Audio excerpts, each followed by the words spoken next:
Найбольшая колькасць злачынстваў за мінулы тыдзень зафіксавана па лініі крымінальнага вышуку – 97. Што называецца, па гарачых следах на працягу сутак раскрыта 68. 7 з ліку здзейсненых раней. Затрымано 20 подозренных особ. Кроме этого, зарегистрировано 3 преступления по линии уголовного, которые относятся к категории тяжким и особо тяжким. Все лица по этим преступлениям установлены и задержаны.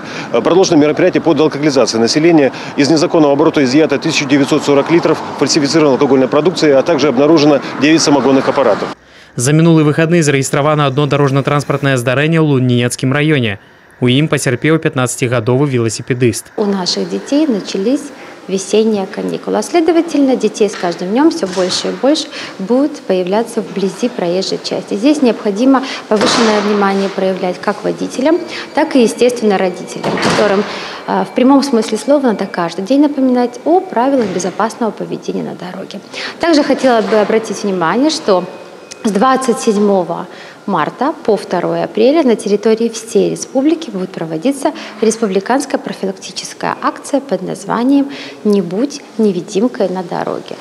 Супрацоўнікамі брэскай мытні выявлено 89 административных правопорушений на мяжы.